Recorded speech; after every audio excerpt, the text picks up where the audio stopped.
मुझे इस कहने में कोई गुरेज नहीं कि आज की तारीख में सारे व्यापार मंडल जो हैं भाजपा के पिट्ठू बन गए हैं। बरेली बिल्कुल ड्रेनेज लेस शहर है, कहीं ड्रेनेज नहीं है। ड्रेनेज के बिना बरेली ऐसे ही डूब रहा है, ऐसे ही डूबता रहेगा। और पीछे बारिश में आपने उसको कवरेज भी किया, तो मैं चाहता हूँ प्रशासन और शासन स्तर से कि हमारे छोटे व्यापारी, मध्यम वर्ग के व्यापारियों के साथ ये दुर्घटना घटित हुई है, इसलिए उनको जो है मदद देनी चाहिए। सफाई व्यवस्था वगैरह नहीं हो पाती है, कूड़ा वगैरह जमा हो जाता है जिससे नाले हो जाते हैं। अभी थोड़ी सी ही बारिश में देखा यह गया कि छोटे छोटे मोहल्लों में पानी बहुत ज़्यादा भरा गया कि बहुत जल्दी इस विषय में हम लोग पूरा एक शिष्टमंडल मेयर साहब से इस संबंध में मिलेगा। एक शहमदगंज पुल, एक कुतुब खाना पुल, दोनों पुलों को जब बनाए गए तो व्यापारी ने बहुत ज़्यादा सेक्रीफाइस किया। जितना पानी पुल पे बरसता है उसके 1 घंटे के बाद तक बंद होने के बाद नीचे भी पानी बरसता रहता है, क्योंकि पाइपलाइन डैमेज है और पुल से पानी नीचे गिरता रहता है, लोगों का सामान बिकता है। यही ऑप्शन बचा है कि हम जाएं उनके खिलाफ धरना प्रदर्शन करें। अगर रेस्टोरेंट में खाना खा रहा है आदमी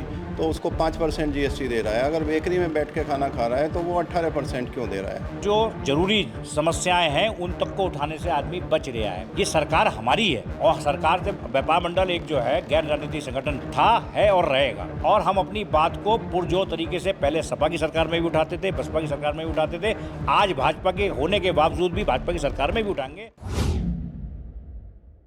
आदाब, नमस्कार, मैं वसीम अख्तर और आप देख रहे हैं द लीडर हिंदी। हम इस वक्त यूपी के ज़िला बरेली में टेम्पटेशन रेस्टोरेंट में है। यहाँ भी उत्तर प्रदेश उद्योग व्यापार प्रतिनिधि मंडल के अध्यक्ष पूर्व सांसद बनवारी लाल कंगछल जी आए थे। उनसे व्यापारियों ने अपनी बात कही है। बरेली को लेकर वो क्या मुद्दे हैं जो यहाँ डिस्कस हुए हैं, हम उनसे जानते हैं। मीटिंग हुई है, उसमें बहुत से ऐसे बरेली में भी पिछले दिनों मुद्दे देखने को मिले थे, उनमें क्या क्या डिस्कस हुआ है? देखिए, सबसे पहले तो बरेली चूँकि एक स्मार्ट सिटी है और माननीय मुख्यमंत्री जी का आदेश है कि यहाँ पे लाइट की व्यवस्था 24 घंटे अविरत रहे। लेकिन पिछले कुछ महीनों से कहूँगा मैं, ये समस्या भी हमने प्रदेश अध्यक्ष जी के सामने उठाई कि लाइट की व्यवस्था बहुत ख़राब हो चुकी है।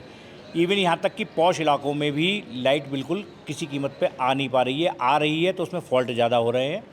और इस विषय पे हम लोगों ने हाईडिल चीफ से मिलने का मन भी बनाया था, लेकिन हाईडिल ऐसी साहब ने यह आश्वासन दिया था कि 3 दिन के अंदर अगर व्यवस्था ना सुधरे तो आप अपनी शिकायत बिल्कुल लेके वहाँ जाएं। मेरा केवल कहना ये है कि अभी पिछले साल, 1 साल पहले ही 400 करोड़ रुपया बिजली विभाग को जारी हुआ है शासन की तरफ से। तो ये 400 करोड़ रुपया जारी होने के बाद उस समय चीफ साहब ने ये कहा था कि भाई शोभित जी अपने व्यापारियों को समझाइए, जाड़ों में थोड़ी कटौती होगी और गर्मियों में निर्बाध बिजली मिलेगी। हमने उनकी बात को फूल चढ़ाए और इस बात को माना कि चलिए समस्याएं हो सकती हैं, ट्रांसफार्मर की समस्या हो सकती है, अंडरग्राउंड केबल भी बिछे। लेकिन आज तक ये समझ में नहीं आया कि जरा सी 10 मिनट की बारिश होती है और हमारी विद्युत व्यवस्था लड़खड़ा जाती है।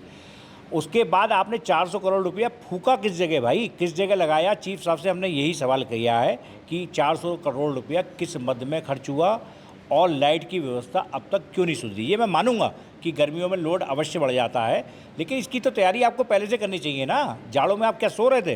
पेड़ों की छटाई जाड़ों में भी हो सकती थी, जो अब आप कर रहे हैं बरसातों में। तो मेरा यही कहना, एक मुद्दा ये था। दूसरी चीज़ टैक्स की बात थी जो प्रदेश अध्यक्ष जी ने भी उठाई। हाउस टैक्स में और जो कमर्शियल टैक्स है उसमें बेतहाशा मतलब जो है वृद्धि की गई है और कोई नियम कानून को सबको रख के ताक पे जिसके मन में जो आया, किसी का 30%, किसी का 40%, किसी का 20%। तो प्रदेश अध्यक्ष जी से शिकायत की है। प्रदेश अध्यक्ष जी ने इसमें शासन से ही बात करी है, माननीय मंत्री AK शर्मा जी से ही बात हुई है और प्रदेश अध्यक्ष जी का ये निर्देश है कि अगर 10% से ऊपर टैक्स, हाउस टैक्स बढ़ता है तो व्यापारी किसी कीमत पर नहीं देगा और एक आंदोलन करने को बाध्य होगा। इसमें मेयर से बात हुई है? मेयर से भी मेरी बात नहीं हुई है, लेकिन मेयर साहब के कानों में ऑफिशियली बात नहीं हुई, वर्बली हमने डाला था। तो मेयर साहब ने कहा था कि भाई बैठेंगे, व्यापार मंडल के संग बैठ के डिस्कस करेंगे। लेकिन वही वाली बात है कि आज की तारीख में मुझे इस कहने में कोई गुरेज नहीं कि आज की तारीख में सारे व्यापार मंडल जो हैं भाजपा के पिट्ठू बन गए हैं। मतलब आप ये समझ लीजिए, जो ज़रूरी समस्याएं हैं उन तक को उठाने से आदमी बच रहा है। ये सरकार हमारी है और सरकार से व्यापार मंडल एक जो है गैर राजनीतिक संगठन था, है और रहेगा। और हम अपनी बात को पुरजोर तरीके से पहले सपा की सरकार में भी उठाते थे, बसपा की सरकार में भी उठाते थे, आज भाजपा के होने के बावजूद भी भाजपा की सरकार में भी उठाएंगे। और ये प्रदेश अध्यक्ष जी से भी अपेक्षा रखते हैं कि सरकार किसी की भी क्यों ना हो, लेकिन व्यापारी सरकार चुनता है तो व्यापारी की समस्याओं का निराकरण अवश्य होना चाहिए। अश्वनी जी, देखा पिछले दिनों बारिश हुई तो बहुत सी मार्केट में पानी घुस गया और बहुत बड़ा चौड़ा नुकसान। बहुत अच्छी बात आपने बताई वसीम भाई। हकीकत है, व्यापारी का कलेजा बहुत बड़ा है। और पीछे बारिश में आपने उसको कवरेज भी किया, तो मैं चाहता हूँ प्रशासन और शासन स्तर से कि हमारे छोटे व्यापारी, मध्यम वर्ग के व्यापारियों के साथ ये दुर्घटना घटित हुई है और उसका कोई निस्तारण होना बहुत ज़रूरी है। आपके माध्यम से मैं संदेश देना चाहूँगा कि चाहिए जिला प्रशासन को भी और शासन स्तर से कि उनकी जांच करा के जिसका, क्योंकि मध्यम और बहुत छोटे तबके के व्यापारी हैं और मैं समझता हूँ लोगों का बीमा भी शायद नहीं ही होगा और इसलिए उनको जो है मदद देनी चाहिए और वो बहुत ज़रूरी है। और उसके साथ साथ ही अभी सबसे पहले इस बात की यहाँ मीटिंग में शुरुआत हुई थी कि हमारे भारत सरकार के नितिन गडकरी जी ने एक व्यापारियों के हित में एक बहुत अच्छा निर्णय लिया है जो 15 अगस्त से होने जा रहा है, जिसमें 3,000 रुपये में 200 चक्कर नेशनल हाईवे लगा देंगे। तो उसके लिए हम सरकार के लिए बहुत बहुत धन्यवाद, उनका शुक्रिया अदा करते हैं। शहर के उस इलाके से आते हैं जहाँ बहुत ज़्यादा पानी भरता है, तो क्या समस्या है वहाँ लोगों की जो नगर निगम निस्तारित नहीं कर पा रहे हैं?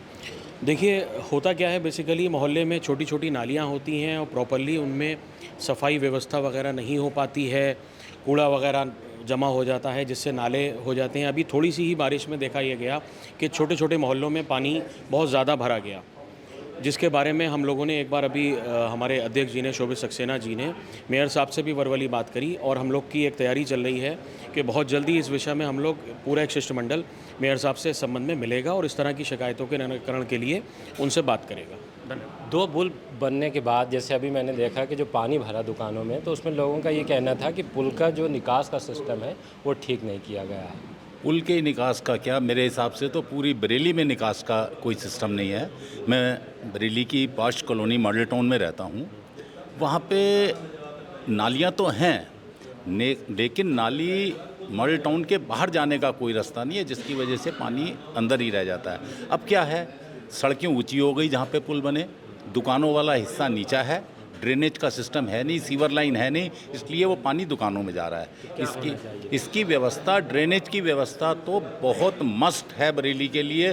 बरेली बिल्कुल ड्रेनेज लेस शहर है, कहीं ड्रेनेज नहीं है। ड्रेनेज के बिना बरेली ऐसे ही डूब रहा है, ऐसे ही डूबता रहेगा। ये एक मुद्दा बहुत ज़रूरी है, तो इसको लेकर कोई आपके इसमें व्यापारियों का वो नहीं है कि इसको नहीं, हम लोग तो अपने तरीके से बात करते ही रहते हैं। मेयर साहब से पर्सनली बात होती है, क्योंकि मेयर साहब से हम लोगों के अच्छे रिश्ते हैं। लेकिन हकीकत ये है, मुझे ये कहने में गरेज नहीं है कि बरेली की जनता आरोप बहुत लगाती है, खुद जागरूक नहीं है कि खुद भी बढ़े। है क्या, हम अपने लगता है कि जनता को सड़कों पे आना चाहिए। सड़कों पे के अलावा हम अपने घर की थैली निकाली, बाहर फेंक दी।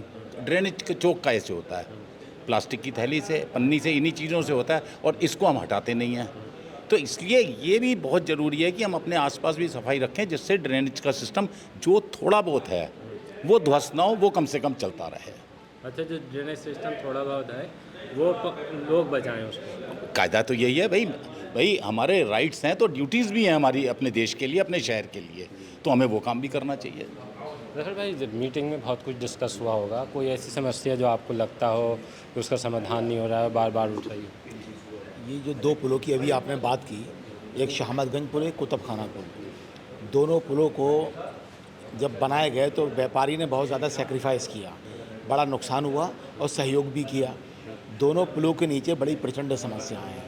हमने नगर आयुक्त महोदय से भी कुछ दिन पहले मुलाकात करी, एसपी ट्रैफिक से बात करते हैं, समस्या का निवारण नहीं हो रहा है।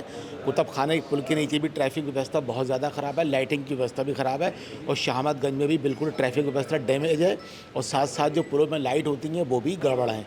इसके अलावा जो जितना पानी पुल पर बरसता है उसके 1 घंटे के बाद तक, बंद होने के बाद नीचे भी पानी बरसता रहता है, क्योंकि पाइपलाइन डैमेज है और पुल से पानी नीचे गिरता रहता है, लोगों का सामान बिकता है। लोडिंग और अनलोडिंग करने वाले व्यापारियों को भी बहुत ज़्यादा दिक्कत होती है। इस मामले में हमें बहुत ज़्यादा शिकायत है दोनों पुलों के नीचे। ख़ास तौर से शहामतगंज में मेरा व्यापार है, तो उसको मैं जब देखता हूँ तो बड़ा कष्ट होता है। बहुत हम लोगों ने सहयोग किया, बहुत बड़ा सेक्रीफाइस किया, लेकिन उसका बदला नहीं मिला हम लोगों को। व्यापार मंडल क्या करेगा इसे? हम लोग कई बार मिले, हमें शिकायत अधिकारियों से है, व्यापार मंडल जाता है, मिलता है, समस्या का निवारण एसपी ट्रैफिक को करना है, जल निगम को करना है, बिजली विभाग जो नगर निगम का उसे करना है। वो लोग इस काम को अंजाम नहीं दे रहे हैं, एप्लीकेशन लेके रख लेते हैं, फौरी तौर पे बातचीत करते हैं, एक्शन वगैरह, लेकिन उसका निवारण नहीं हो रहा है। तो फिर क्या होना चाहिए? जैसे ये काम होना चाहिए हर हाल में। अब लेकिन व्यापार मंडल क्या कर सकता है? व्यापार मंडल इसके अंदर हम लोग अब यही ऑप्शन बचा है कि हम जाएं उनके खिलाफ धरना प्रदर्शन करें, कोई ऐसा आंदोलन करें जिससे वो जागृत हों, यही करेंगे अब भविष्य में अगर ये काम नहीं होता है तो। जी नमस्कार, मैंने कंचल जी को एक मुद्दा उठाया है बेकरी का। बेकरी एसेंशियल सर्विस में आता है, गवर्नमेंट कहती है कि एसेंशियल सर्विस है, और जबकि जीएसटी लगता है 18%, और जैसे रेस्टोरेंट है वो लग्जरी में आता है और जीएसटी लगता है 5%। तो ये बेकरी वालों के साथ में दुर्व्यवहार किया जा रहा है एक तरीके से, तो ये नहीं होना चाहिए। रेस्टोरेंट के उन्होंने कहा कि हम ये प्रस्ताव गवर्नमेंट को भेजेंगे, ये ऐसा नहीं होना चाहिए। अगर रेस्टोरेंट में खाना खा रहा है आदमी तो उसको 5% जीएसटी दे रहा है, अगर बेकरी में बैठ के खाना खा रहा है तो वो 18% क्यों दे रहा है? तो ये दुर्व्यवहार है। देखिए, आज बड़ी मीटिंग हुई है, उसमें जो लोकल की समस्याएं थी उन पर बात हुई है, और जिस तरह से लोगों का नुकसान हुआ है व्यापारियों का, ख़ास तौर से बारिश में, उसको लेकर व्यापार मंडल जो है वो भी गुस्से में है और इसका समाधान चाहता है।